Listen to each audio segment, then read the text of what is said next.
नमस्कार आप सभी को। मेरा नाम सुमित है और मैं आज आप लोगों को एक फोक स्टोरी जो कि हमारे बिहार की है, जो अगस्त से सितंबर के बीच में मनाई जाती है, जिसका नाम है कर्मा धर्मा। तो वो स्टोरी मैं आप लोगों को बताने वाला हूँ। तो एक गांव में एक दंपति रहते थे, नुनका और नुनकी, और वो निसंतान थे। इस वजह से नुनकी हमेशा दुखी रहती थी। नुनका क्या था कि वो सितंबर और अगस्त के महीनों में जब फसल होती थी तो वो घर से बाहर निकलता और फसल देख के बहुत खुश रहता था। वो हरी भरी फसल, कहीं रास्ते में कोई मिल गया तो का हो चाचा, सब बढ़िया? तो उल्टा जवाब देता, हाँ हम तो ठीक है बेटा, अपना बताओ। तो वो खुश था। लेकिन जैसे ही वो घर पहुंचता उसकी बीवी बिल्कुल उदास रहती कि उसको कोई औलाद नहीं थी। अब उसकी बीवी उससे वही शिकायत करती, काश कि हमारा भी एक पुत्र होता। इससे नुनका बहुत ही ज़्यादा उदास हो जाता, सोचता कि काश कि एक मेरा पुत्र या पुत्री कुछ भी तो होना चाहिए। एक दिन नुनका को रात में स्वप्न आया। स्वप्न में भगवान ने दर्शन दिए और भगवान ने उनसे कहा, वत्स, तुम सुबह सुबह अगर कर्म धान की पूजा करोगे तो तुम्हारे घर में सुख संपत्ति सब कुछ संपन्न रहेगा। यह बात सुन नुनका खुशी के मारे उछल पड़ा और भगवान ने यह भी कहा कि देखो नुनका, जो बात मैंने तुमसे कही है ये पूरे गांव को बताना। नुनका जैसे सुबह उठा, वो सुबह सुबह सबसे पहले अपनी पत्नी को बताया। पत्नी ये सुनते ही खुश हो गई। वो झट से भागी नदी की ओर और नदी पे मिट्टी इकट्ठा करने लगी, क्योंकि नदी की मिट्टी बहुत ही ज्यादा उपजाऊ होती है। नदी की मिट्टी उठाई और उठा के सबसे पहले आंगन में रखा। 2-3 कर्म डाल को तोड़ा और जाके वहां पे बो दिया। और कर्म डाल बोने के बाद भादो मास एकादशी पूर्णिमा के दिन वो लोग पूजा करना शुरू कर दिया। वो दिन रात इसकी पूजा करते। इससे भगवान जो है खुश होकर कुछ ही समय के बाद उन्हें एक पुत्र की प्राप्ति हुई, जिसका नाम उन्होंने कर्मा रखा। और इस तरह से उन्हें दूसरे पुत्र की भी प्राप्ति हुई, धर्मा, तीसरा धनवीर, चौथा रीझा। ऐसा करते करते उन्हें 7 पुत्र और एक जुड़वा पुत्री का जन्म हुआ, जिसका नाम गुंगी और जौनी रखा गया। अब ये लोग जो है धीरे धीरे बच्चे बड़े हो चले और बच्चों के साथ बड़े होने के साथ बाप बूढ़ा हो चला और एक दिन बाप का देहांत हो गया। बाप नहीं रहा। अब सारा जिम्मा जो है कर्मा के कंधे पे। कर्मा थोड़ा सा घमंडी और थोड़ा सा पाखंडी टाइप का व्यक्ति था। कर्मा को कहा गया कि अब सारा परिवार का बोझ, सारा खेत खलियान अकेले उसे संभाला नहीं गया। तो फिर कर्मा ने सबको इकट्ठा किया, पूरा परिवार इकट्ठा बैठे और कर्मा बैठा और कर्मा ने सबको कहा, देखो मुझसे ये पूरा का पूरा चीज नहीं संभला जाएगा। बहुत सारी बातें हुई और सब में विचार विमर्श निकला कि जो सबसे पहले 4 बड़े भाई हैं वो शहर जाएंगे कमाने के लिए। कर्मा, धर्मा, धनवीर और रीझा, और बाकी जो भी व्यक्ति रहेगा यहाँ पर वो माँ का ध्यान और खेत खलियान का ध्यान रखेगा। अब कर्मा चला अपने 4 भाइयों के साथ शहर में। कुछ पैसे रख लिए, खाने को कुछ सामान, एक बैलगाड़ी और 2 बैल लेके वो धीरे धीरे हाँकते हाँकते चला। तकरीबन 10 और 11 बजे होंगे। उसे बहुत भूख लगी। वो अपना टिफिन पोटली वोटली निकाला, जो घर से मछली, रोटी, चावल, भुजिया वगैरह लाया था, वो 4 भाई खाना स्टार्ट किया। और धीरे धीरे ये लोग आगे बढ़े। 1 दिन, 2 दिन, 3 दिन, 4 दिन।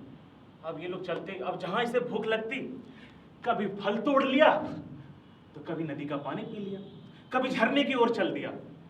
और इस तरह करते करते वो एक बूढ़ी औरत के यहाँ पे आश्रय लिया। उस बूढ़ी औरत ने बताया कि बेटा देखो, 1 कोस इधर जो है वो तुमको मिलेगा गोदाम, और गोदाम से तुम माल उठाना, और तुम ये जो रहा 1 कोस इस साइड तुमको जो है वो बाजार है, बेच लेना। अब बुढ़िया की बातें सुनकर ये कर्मा और धर्मा 4 भाई वहां से गोदाम से माल उठाते और जाके बाजार में बेच देते। 2 भाई माल उठाते और 2 भाई लगातार बेचते रहते। 3 महीने के बाद इन लोगों ने काफी धन अर्जित कर लिया। सिर्फ 2 बैल लेके गए थे, अब इनके पास 6 बैल और 3 बैलगाड़ी थी। कर्मा ने सबको बुलाया फिर से और कहा कि देखो भाइयों, अब वक्त हो गया है कि हमारे पास काफी धन है, काफी धन अर्जित किया हमने, अब गांव चलते हैं। गांव की ओर रुख हुए चारों भाई, और गांव की ओर निकलते हुए सबसे अंत में एक वृक्ष आता था पीपल का। उस पीपल के वृक्ष पर वो सब के सब नीचे बैठ गए गांव के पास में ही। और सबसे छोटा भाई ऋचा को बोला कि ऋचा, जाओ गांव में बताना कि हम लोग जो है काफी सारा धन अर्जित करके आए हैं, और उस धन को ताकि हमारा स्वागत जो है वो धूमधाम से हो सके। माँ को बोलना आरती लेके दरवाजे पे खड़ी हो। ऋचा गया। संयोगवश वो दिन था भादो मास एकादशी का, जिसमें कि सब जो है कर्मा भगवान की पूजा कर रहे थे।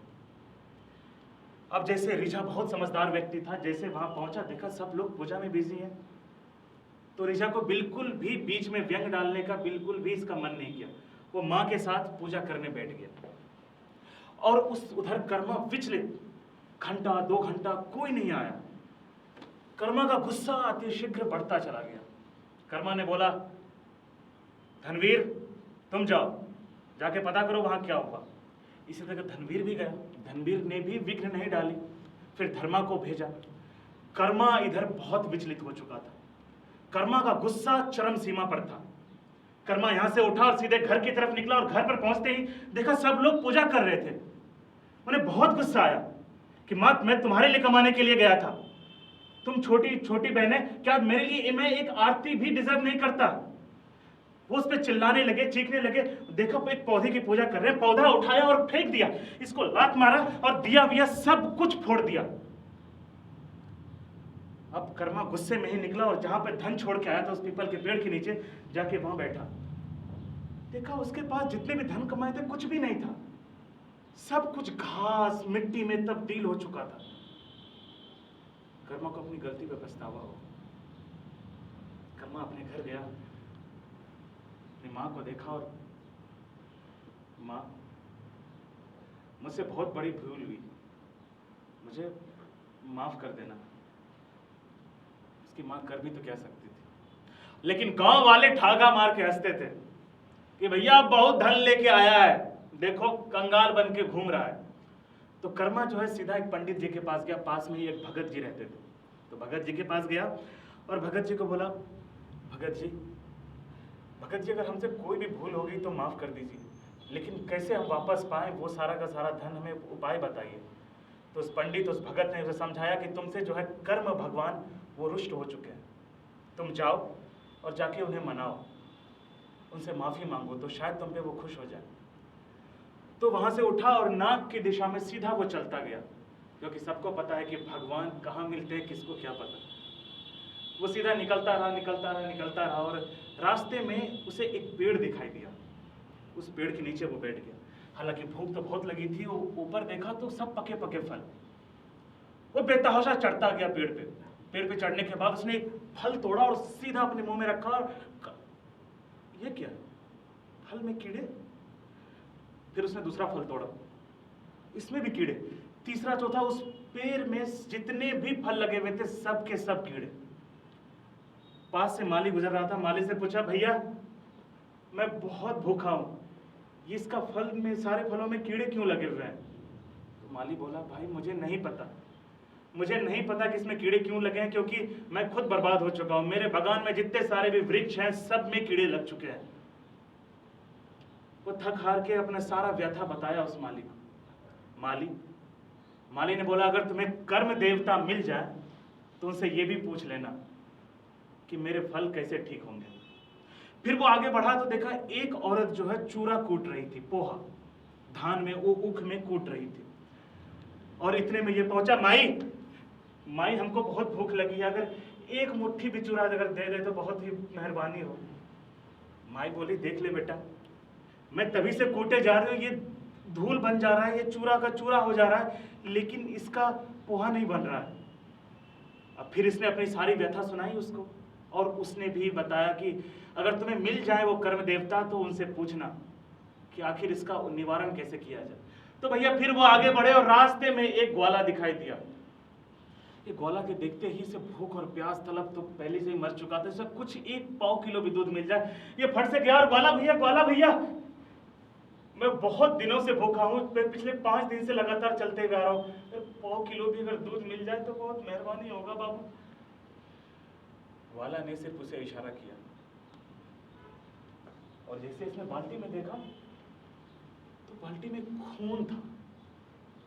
तो ग्वाला से पूछा कि इसमें खून कैसे आया? तो ग्वाला ने बताया, पिछले 10 दिनों से जब भी मैं गाय के थन से दूध दूहता हूँ उससे सिर्फ खून ही निकलता है, दूध नहीं निकलता। फिर इसने भी अपनी सारी व्यथा उसे सुनाई और उसने भी सारी बात बताई। उसने कहा कि अगर तुम्हें कर्मदेव मिल जाए तो उनसे पूछना कि आखिर इसका निवारण क्या है। वो फिर आगे बढ़ा और आगे मिला उसे एक मगरमच्छ, जो कि जंगलों में पेड़ों के ऊपर ऐसे कर रो रहा था, चिल्ला रहा था, चीख रहा था। अब ये मगरमच्छ से पूछा, भाई मगरमच्छ, आखिर क्या बात ऐसी हो गई जो तुम रो रहे हो, तुम नदी में नहीं हो, तालाब में नहीं हो? तो मगरमच्छ ने उसे बताया कि मैं क्या करूं, नदी तालाब का पानी सूख गया। ये फिर से अपना सारी बात उस मगरमच्छ को बताते हैं और मगरमच्छ उसे बोलता है क्या कि आप अगर जब कर्म देवता से मिले तो उसे पूछिएगा इसका निवारण क्या है। अंततः जब वो आगे बढ़ता है तो उसे एक नदी दिखाई देती है।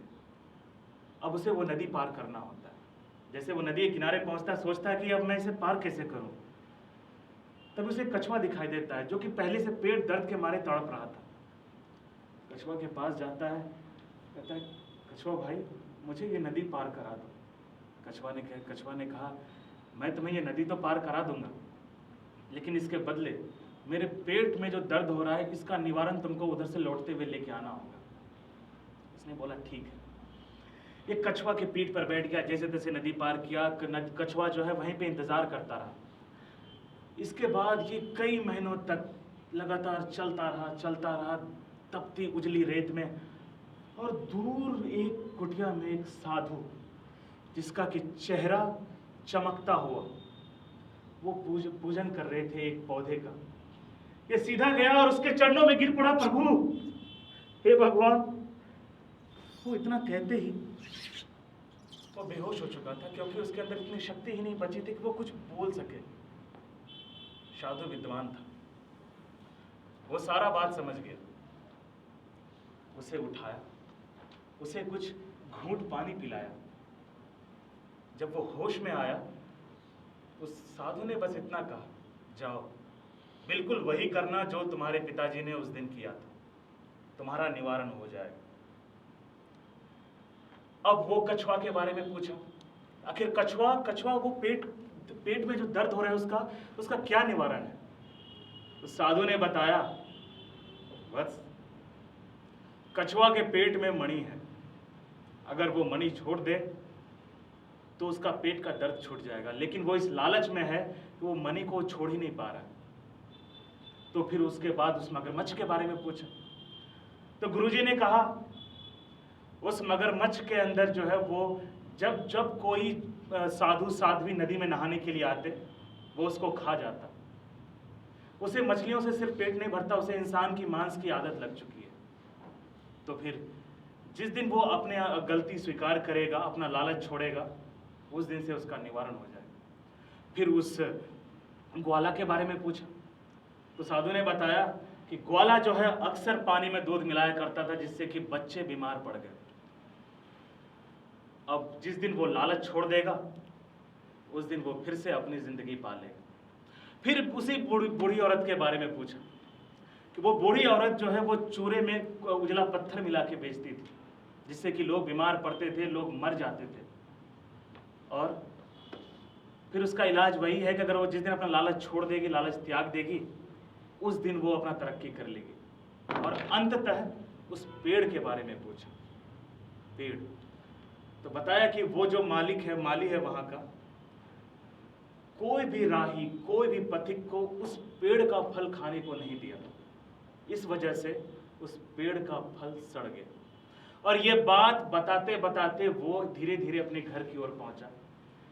और उसी दिन बिल्कुल उसी तरह जिस तरह उसके पिताजी ने पूजा किया था, उसी तरह जल चढ़ा के, 5 सुपारी लगा के, उसके 5 चक्र लगा के जैसे वो संपूर्ण हुआ, धीरे धीरे उसके जीवन में बदलाव आने शुरू हो गए और उसकी जिंदगी बदल गई।